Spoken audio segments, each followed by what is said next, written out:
The Voice of the Rain, poem written by Walt Whitman, an American poet. This poem is the statement of facts, truth in an imaginary dialogue form between the poet and the rain. It shows the life story of clouds and the rain. Now, clouds, they are the changed shapes of water.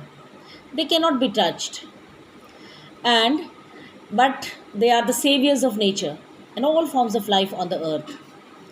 This rain is the song of the earth.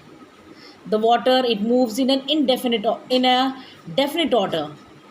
It turns into light vapor, then it moves upwards into the heaven, it wanders in the sky, and then it finally returns to its birthplace lovingly. And when it comes to the earth, it is boon for the dry earth and the drying vegetation. It removes all the layers of dust from every object. It enables the seeds to sprout, germinate. It makes everything on the earth clean as well as beautiful. And this, I told you already, the poem is in a dialogue form. The poet asks the question, and very surprisingly, the rain tells him all about its birth and end.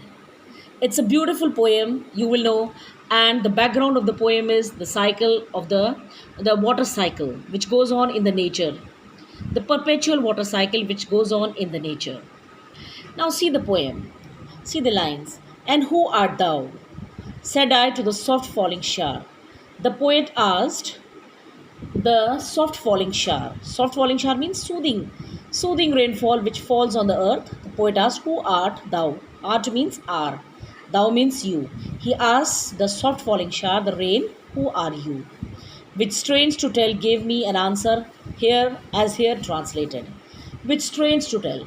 And strangely enough, the shower, the rainfall, gave him the answer as here translated. As here, which is translated. I am the poem of earth, said the voice of the rain. Now the voice of the rain says, I am the poem of the earth. I am the song of the earth. Eternal I rise, impalpable out of the land and the bottomless sea. Eternal means everlasting. Perpetually, हमेशा से I rise impalpable. मैं जो हूँ impalpable, I rise impalpable out of the land. I take birth from the land impalpable. Impalpable means which cannot be seen and touched. Now how it forms out of the, how the water rises from the land in the form of water vapor. When the water vapors goes up, they are untouched. Nobody can touch them. Nobody can see it. So the rain says, everlastingly, हमेशा से मैं जो हूँ land से उठती हूँ, and I am not seen at the bottomless sea. These are the two sources of the rain, that is the land as well as the deep sea.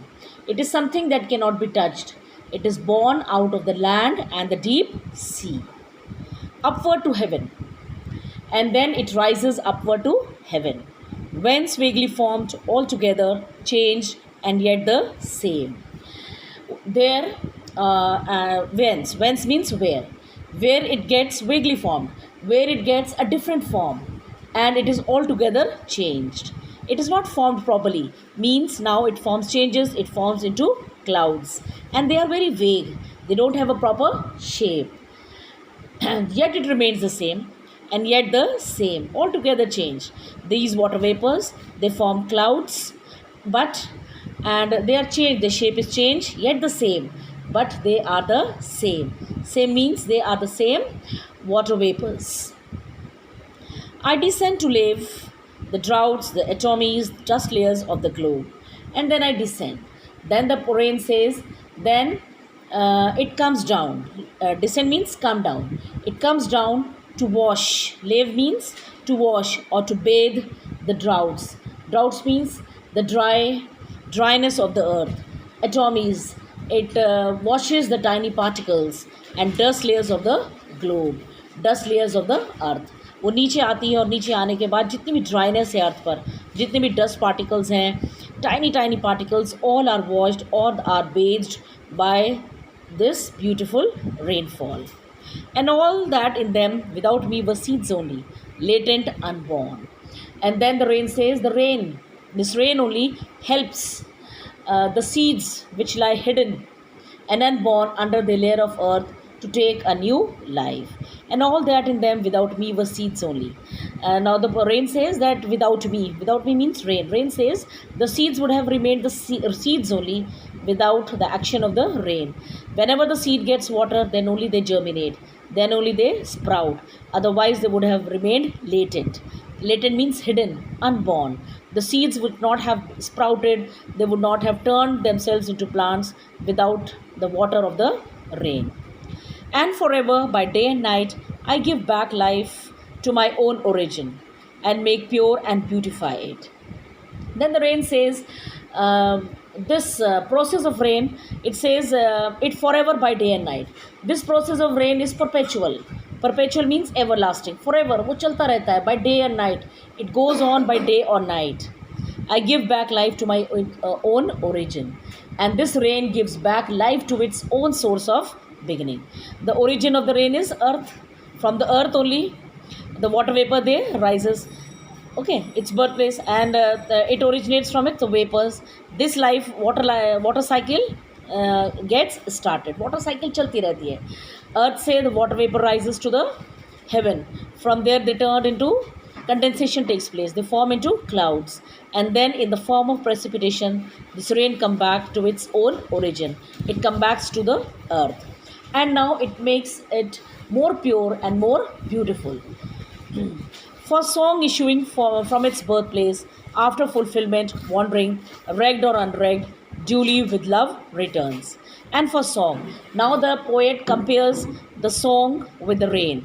वो कहता है जैसे song, like the song, issuing from its birthplace. The song which takes the origin from its birthplace after fulfillment. After the satisfaction, after the fulfillment, after wandering, it come back to its singer. Song जो है वापस अपनी जगह पर आ जाता है. Same way, this rain issuing from its birthplace, it originates from its birthplace, that is the earth, and after wandering up in the heaven, after its fulfillment, after its completion, it comes down on its birthplace, that is the earth. Regged or unregged. Regged or unregged means whether anybody regged it. Unregged means whether somebody takes notice of it, whether somebody pays heed to it. They care about it, or they don't look at it. They don't care about it. It duly returns to the earth. Duly means rightly. वो बिल्कुल अपना काम कर rightly, properly, with love, it comes back on the earth. It comes lovingly, बड़ी खुशी के साथ rainfall आती है, and it makes the earth beautiful. And the most important is the sensitive souls. Sensitive souls, they appreciate rain. They love rain falling on the earth. And this is how, in this small poem, the poet Walt Whitman, he gives you the whole picture of the water cycle of the earth, that how this earth rain serves a heavenly purpose. It fights the drought, the dryness, all the conditions on the earth, and waters the soil also. It washes away the layers of dust and helps the seeds to sprout. This is the most important function. This cycle goes on eternally. It serves a divine function of giving back life to this dry earth and the drying plants. It makes all the earthly things very clean, very fertile, very pure, very beautiful. And after fulfilling its purpose of its birth, then it returns to the earth only, lovingly in the water form. And it doesn't bother, that is the main thing. It is very selfless. It doesn't bother whether its services are heeded, noted, or cared or not by the people. So, this is all about the poem. I hope you liked the poem. Thank you.